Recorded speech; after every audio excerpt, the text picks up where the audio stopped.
What's up, guys? I'm back with another video. Bet you guys are wondering why my motor and trans are not here where I'm standing / squatting.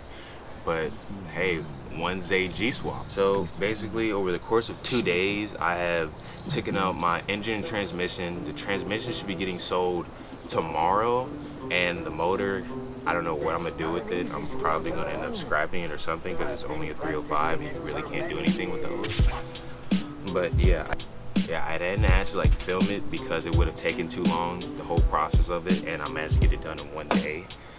Yeah, basically the motor and trans is out. I did it all by myself.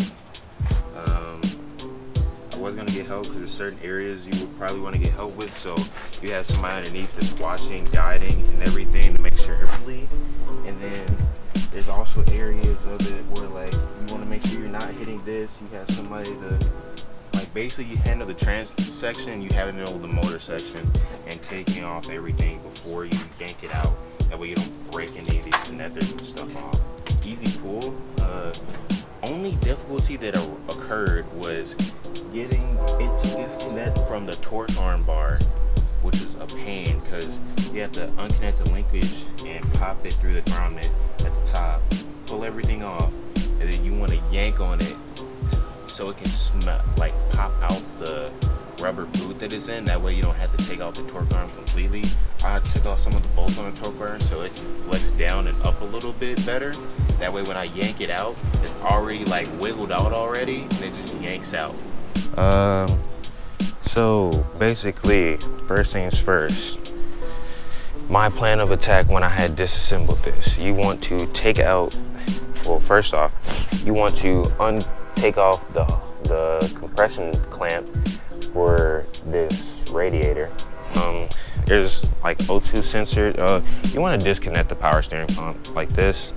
There's a compression clamp that goes onto that. You can disconnect. Same thing for right here. What else is connected? This is connected to the distributor in the back. These wires right here. There's another set of wires that is connected to it. This is a body ground. There's a ground for the starter, 2 grounds for the starter. Then there's also a ground for the battery. You have to disconnect. The heater hoses, this one, the AC lines are already off, so I didn't have to do that. This connects to the battery, and it's also a ground for the battery. This connects to, I forgot what it connects to, but it's not needed. It connects to what it does, and no, I didn't even bother with that. Then I took off the brackets for which are over there.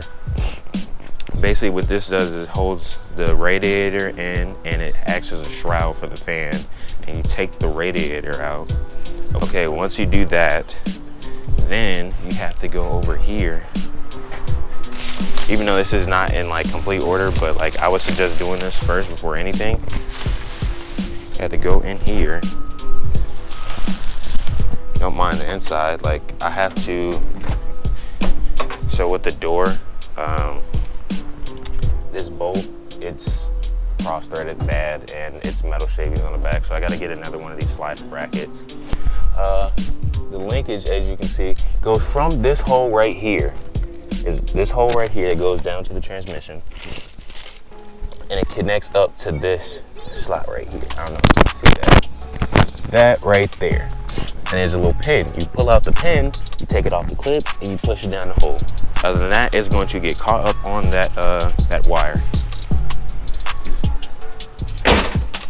You have 2 brackets. It's the bracket to body mount, and then the bracket that connects the transmission to this bracket. This is what's connected to that bracket over there. The bolts are, I think, 15s. It's bolted in from right here, bolted in from right here, and then it's bolted in right here in the middle. And then with this bracket, because basically the bolts for the 2 on the outer side go through this is already going to be unbolted from right there. And I have 4 sets of 16 size millimeter bolts. The hard part is putting shit back in and knowing what has to stay and what can go. That's the hard part. So I did the tedious, easy part. The hard part is coming up with the LS swap. Everything back together. Oh, and it helps to have the front clip of the car off. like the front bumper and the one with the headlights. That helps to have that off.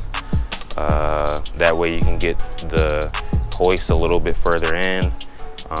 This is like really just an update video, honestly, but that's really about it for everything I've done with this car to get the motor out and everything. I'll see you guys in the next video. I'm out. Deuces.